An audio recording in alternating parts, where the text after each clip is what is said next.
All right, so earlier this year, I spent some time doing hypnosis training, and what came out of that was I got an understanding of the Enneagram personality profiles. I was referred to a book called The Complete Enneagram. I started reading it and was blown away by it, and I reached out to the author who is now on the podcast. I'm so excited to have you, Beatrice. How are you today? I'm great. How are you? Doing fantastic. So glad you came on again. Good. Beatrice Chestnut, usually when I do this show, I know my guests fairly well. We're just meeting for the first time. So why don't you go ahead and tell us a little bit about yourself, kind of your background that got you into doing work with Enneagrams. Sure. So I learned about the Enneagram a long time ago in 1990. And it was just from a friend's dad at dinner one night at his house. And it turned out he was one of the early teachers of the Enneagram, David Daniels. He paired up with a woman named Helen Palmer, and they started one of the first Enneagram schools near Palo Alto in California, where I grew up. And I was so blown away by it. I just had never really been interested in typologies. I thought they just couldn't really tell you very much. But reading about my Enneagram type was just an amazing experience. I learned a lot about myself. I learned what was possible to know about people. And from there, I was entering graduate school. I actually have a graduate degree in communication studies. I studied mass media and politics. But towards the end of that, I moved back to California from Chicago. And I got more into the Enneagram, and I took the teacher training program, and I got into therapy for the first time myself. And all of that led me to want to go back to school to become a therapist so that I could really work full time with the Enneagram. So I worked as a therapist for about 18, 20 years, and I got into group and school. And so gradually I've kind of migrated from being a therapist to using the Enneagram as a coach and a business consultant. And also I teach a lot of public workshops and lead retreats. And in fact, I'm starting a new Enneagram school with a business partner. It's going to be called Chestnut Paes Enneagram Academy. So I do a lot of Enneagram now. I still coach individuals, mostly leaders, and do team coaching, but mainly just, everything touching the Enneagram. So for those in the audience that are new to this, what exactly is the Enneagram and why should they be aware of it? Good question. So the Enneagram is a personality typology of 9 types, basically 9 types. There's a little more to it than that, but it's framed around a diagram that's called the Enneagram, which basically means a 9-sided figure. Yeah, there it is. You can see it sort of faintly on the cover. It's a 9-sided figure, like an Enneagon would be a 9-sided figure. So Ennea means 9, gram means something that's written or drawn. And the Enneagram diagram, the symbol itself has a lot of profound meaning. And we think the symbol and different spiritual teachings that it suggests or that are based on it goes back maybe thousands of years. And so one of the reasons why I think the personality types are so accurate and so they describe so much about our personalities is that this is not something that was developed just in the last century. Although it has come forward again, it's sort of been rediscovered or it's resurfaced in the last, I'd say, 70 years. Is it fair to say this is similar to the idea of archetypes almost? Yes, that's a great word for it. These are 9 archetypes that describe kind of 9 different patterns of personalities that people's personality can take. Sure. And so I've done, when I have coaching clients, I often send them like 4 or 5 or 6 different personality tests because they all show me something different about their subconscious programs and how they're likely to behave in certain situations. And one, they get to know themselves a little better. And 2, we get to see, where those, they might have some opportunities for improvement as well, right? Right. Exactly. So, all right. So I took my Enneagram. I am a 7.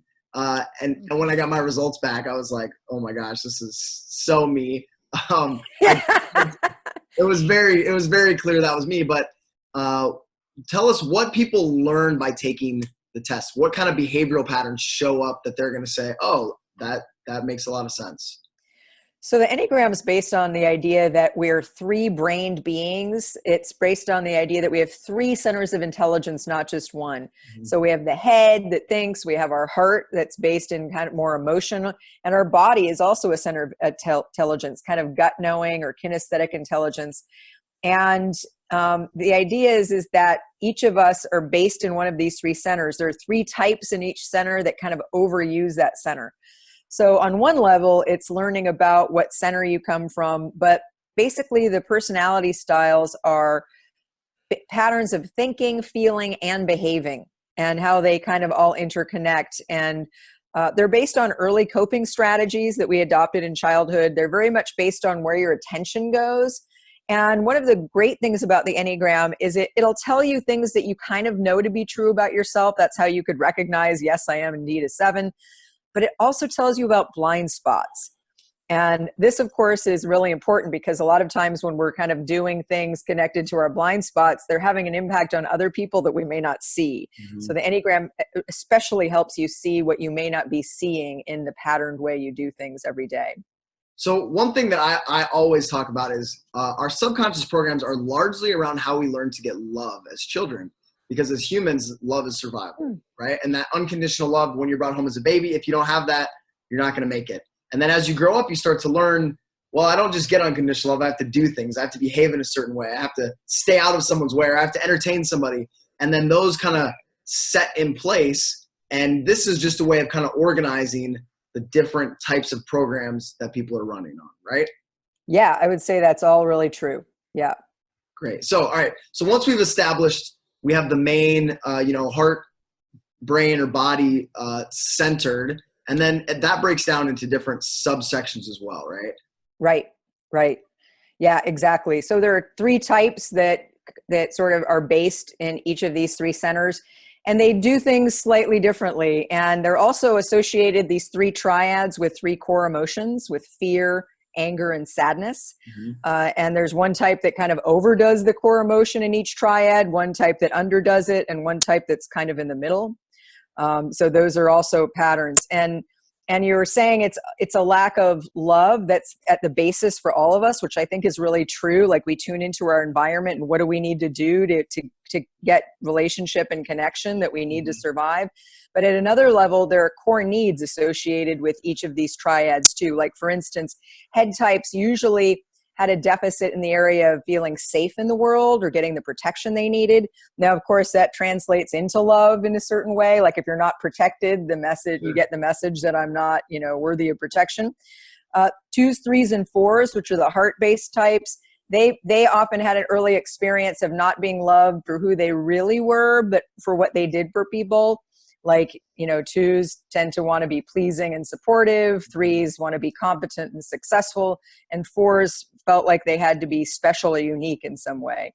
And so all of the types have a sort of a special need that didn't get met that results in a core issue. And then the patterns, the coping styles and the patterns kind of grow up around that. So the first step is self-awareness, right? Okay, I know that when I'm in a relationship, I act in this way because this is how I was as a child. Right. And then how do we move past that? How do we use that knowledge, that self-awareness to start to shift what's going on and what may be holding us back? So you're absolutely right. It starts with self-awareness, and the initial method that is associated with the Enneagram is self-observation. It's a tool for knowing yourself at a deeper level and knowing more about yourself. So the idea is that if you're aware of your patterns and you're becoming aware of things that used to be unconscious, you can start to see them with more clarity and more understanding and less denial.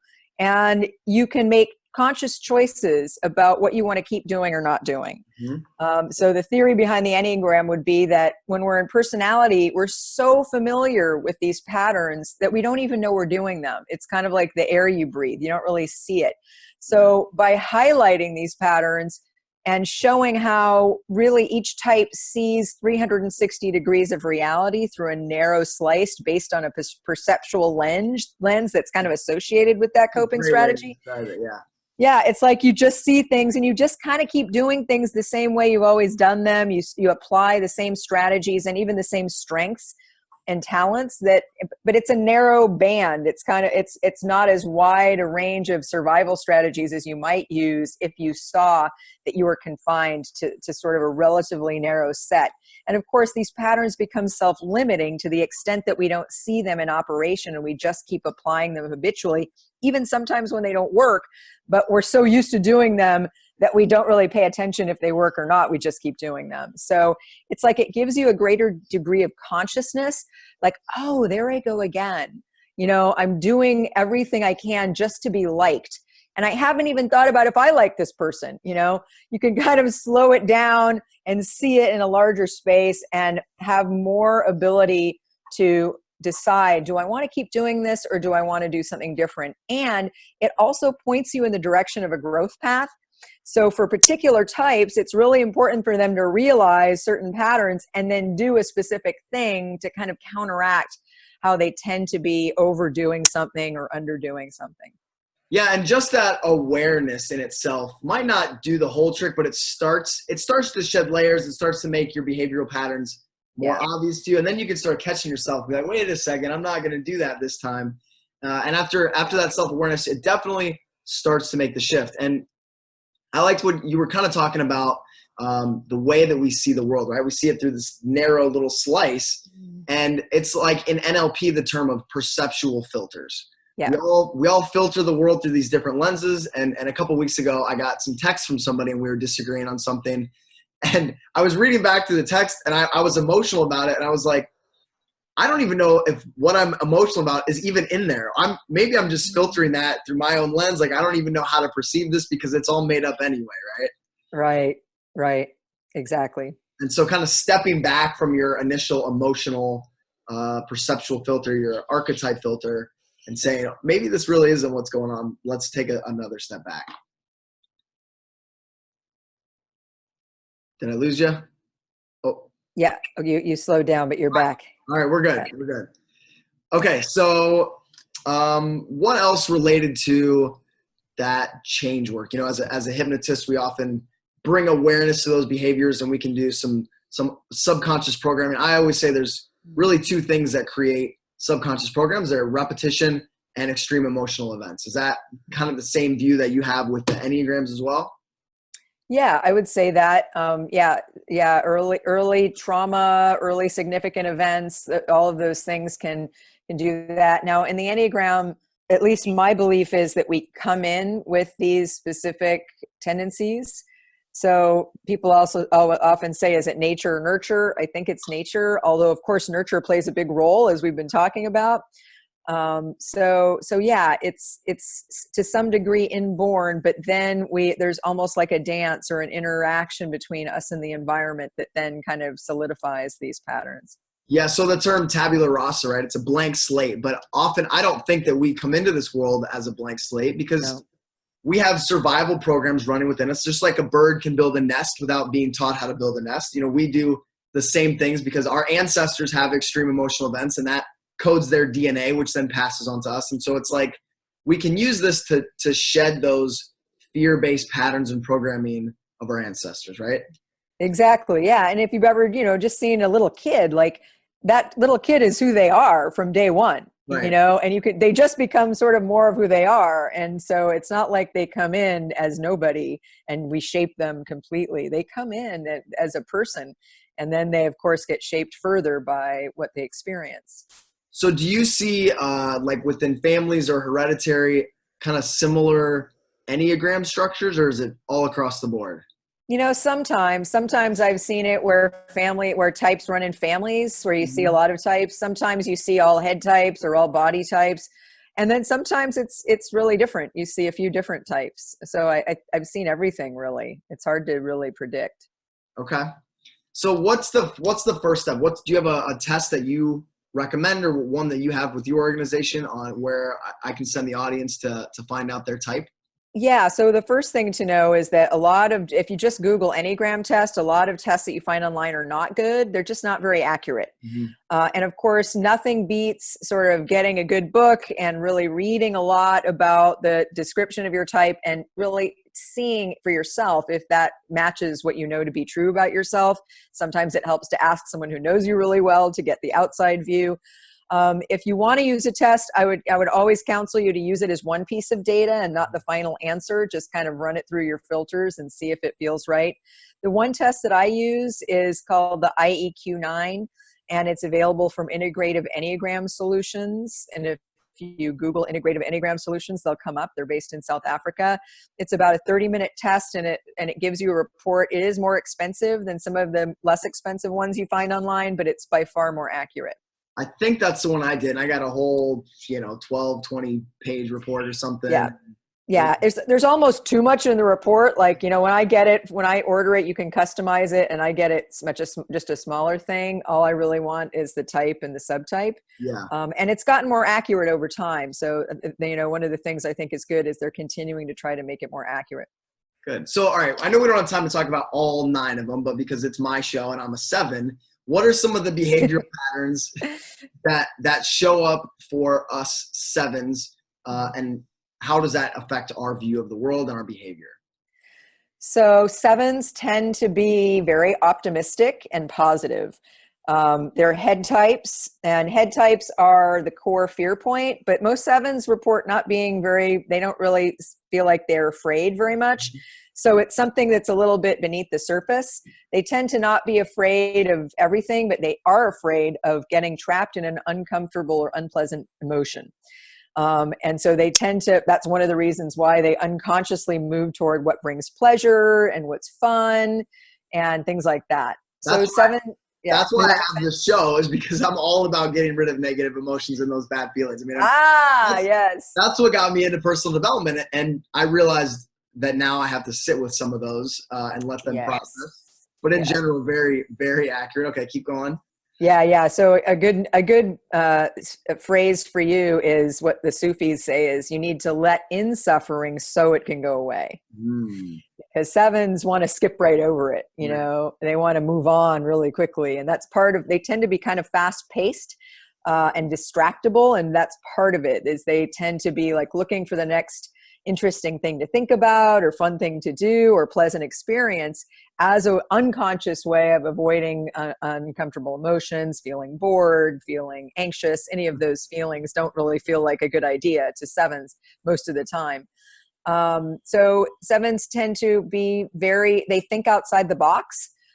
They tend to be very future oriented and people who are very creative, imaginative thinkers. They have synthesizing minds. So sometimes they can see connections between things that other people don't really see. Sometimes it's called monkey mind, and that they can skip from one thing to another very quickly. They like to taste the best things of life, a little bit of everything, and they don't like to be limited in any way. They don't like to be told what to do or constrained by the outside. They like to have keep their options open so they can kind of do what feels right in the moment and be spontaneous in terms of where they want to go and what they want to experience. So if you were coaching someone that was a 7, that's spot on, by the way. And for those of you who are interested in getting that kind of analysis on your personality type, definitely check out the book. I don't want to sell it, but I think you just sold it with your analysis there. So if you were gonna coach someone like me, would you take all those into a factor and say, these are your strengths, keep doing this, and then let's narrow in your focus a little bit, get you to sit still and finish one project, or how would you coach someone like that? Yeah, I mean, I would want to talk to you first and hear about what's going on with you and what what your goals might be. But yeah, it's definitely about helping you understand your Enneagram type does shed light on your strengths. And I try, and if I was working with a 7, I would stay positive for sure. And it's kind of about realizing and being more aware of how you move very quickly from thing to thing, and how in part that keeps you out of the present moment, which, and 7s want to have good experiences, but the only experience you really can have is by sinking a little more deeply into the present. And so I might help you slow down a little bit, understand what might come up if you try to slow down or focus more on one thing at a time, and really talk about both strengths, but also how it's important, how the value of difficult emotions and the value of being able to have that difficult conversation, and how your fear of potentially getting stuck in an unpleasant experience drives the show, when really it may be a false belief that really it's, you can go into a difficult emotion, but come out of it at the same time. It's not going to last forever, Right. and you will be okay. And you can kind of even go back and forth. Well, I do a technique when I'm teaching coaches how to use the Enneagram, working with sevens, where even when I'm interacting with the person, I go to the upside, and then I go to the downside, and then I go to the upside, and then the downside. And it's a little bit of a technique to give an experience of, we don't have to stay in the negative very long, but it's important to touch into it and let it in bit by bit. And one of my growth patterns has been realizing that those negative emotions are energy stored in the body, and that when you can sit with them and process them, then they go out of you, versus like just cramming them back in when they're trying to come out, right? And so I always teach that as like, energy goes in. If it's a negative emotion, don't block it, just let it go out. But don't actively create negative emotions, but if they're in there, let them out. Yeah, exactly. I was working with a leader once who was a really good leader, and he was a social 7. And we haven't talked about subtypes, by the way, but there are 3 kinds of 7s, 3 kinds of every types. He was a 7, and what he used to say, he'd done a lot of work with the Enneagram. He used to say, I've learned that I need to feel the feeling through to its end, and then it goes, but I let it come in, and I feel, and I take in all the information it has to give me, because after all our feelings are just there to give us information about what's going on inside of us. They're a guidance system. And if we let them in and we receive the message, they have no reason to be there anymore. Yes, that's great. So you touched on this, subtypes. Let's just touch on that real quick. What exactly are the subtypes? Sure. The subtypes it's a really important component of the Enneagram system. It's one more level of complexity. It's basically the idea that there are 3 versions of each type. So there are even more specific types. So if you know the 3 kinds of sevens, you can learn even a little bit more about the 3 determined by which of one of 3 instinctual drives is more prominent in your experience. And this is the survival or the instinct or the animal side of us. Instincts are located in the belly center, connected to the reptilian brain.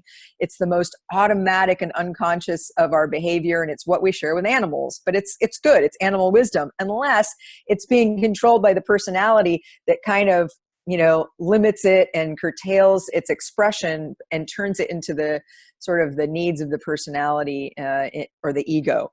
So there's self-preservation instinct, a social instinct, and a one-to-one or bonding instinct. And we all have all 3, but in each of us, one is dominant. And so you could be a self-preservation 7 or a social 7 or a one-to-one 7. And on the instinctual level, that means you may have a more self-preservation dominant goal in your life, where it's just about protecting the perimeter and being safe and having enough resources. Although what that means exactly shifts depending on what type you're talking about, which of the 9. The social instinct is about getting along with the herd or other people, how you're positioned relative to other people or how you interact with them. And then the one-to-one instinct, sometimes called the sexual instinct, is about bonding with specific others to support survival. And so one of those is dominant within us. And so your book basically outlines, as a 7, how do we behave? As a social 7, how do we behave? As a one-to-one, for each of those different scenarios, what are your likely behavioral patterns? Yes. And it all comes down to know thyself, right? Yes. I mean, that's such an important quote. And then I recently started working with ego states. There's different parts of us that experience things in different ways. Part of us wants to be healthy, and part of us wants to go party. And so I always say know thyself as well, because know those different aspects of yourself. Yeah, it's really true. That is what it comes down to. Yeah, well, amazing. So where can people find you? Because this has been so eye-opening for me. I want people to have this experience as well. Where can people find you? So 2 different websites. One is my personal website, beatricechestnut.com, and you can find links to the book and workshops I do and some content there. But then also cpenneagram.com. That's the Chestnut Paes Enneagram Academy website that's just new. And you have a lot more information there about the workshops and retreats that I offer, courses, course schedule, certification programs. If you're a coach, you can become certified by us to teach to integrate the Enneagram as a practitioner in a deep way. We also have inner work retreats for people who want to use the Enneagram to do really deep inner work. Great. That's amazing. So again, I want to recommend your book highly, The Complete Enneagram. This is amazing. So you guys definitely need to check that out. And are you on social media at all? I am. I'm actually learning to be better about Twitter, because tomorrow I'm going to be doing a Twitter event with Personality Hacker. I don't know if you've heard of them. They're Myers-Briggs people. Yep, mine are Myers-Briggs. Doing a Twitter event, so I'm getting better at that. Starting to upgrade my Instagram presence as well. And I'm on Facebook, Beatrice Chestnut. Yeah. Okay, so how does this compare, before we wrap up, how does this compare to some of the other personality tests, like the Myers-Briggs, the DISC profile? I know there's several others out there, right? Right. Yeah, I'm more familiar with the Myers-Briggs and the DISC. I would say that in most cases, the DISC, for instance, is used. It has limited uses. You know, it helps people understand differences, but it's not really a growth model. Similar with Myers-Briggs, although the Personality Hacker people that I work with use it as a growth model. In a lot of ways, when it's used in business, it's used just to kind of identify some differences. Also, it only describes cognitive functions, whereas the Enneagram describes sort of head, heart, and body all working together. And so I think there's a way that the Enneagram is a little bit more oriented toward growth. It captures the complexity of the human personality, I think, in a clearer way. But in a way that has a lot that you can do with it. You know, the more you study it, the more you can do. It's a little bit endless. Yeah, well, we're all about growth here. So again, this is fairly new for me, so I'm kind of just diving in. I read the whole first part of the book and then went straight to 7 to read up on myself. But yeah, that's the way most people do it. Yeah, I'll be going through the whole thing, and I know, applying that in some of my talks and some of my coaching as well. So I appreciate your time, Beatrice. Anything else you want to leave us with? No, I think we said it all. I like that you brought it back to know thyself, and I do think that's the bottom line. And I just appreciate you having me. It's really nice to meet you, and thank you for encouraging people to get interested in the Enneagram. It was my absolute pleasure. Thanks so much for jumping on. You're welcome. Thank you. Yep. Bye.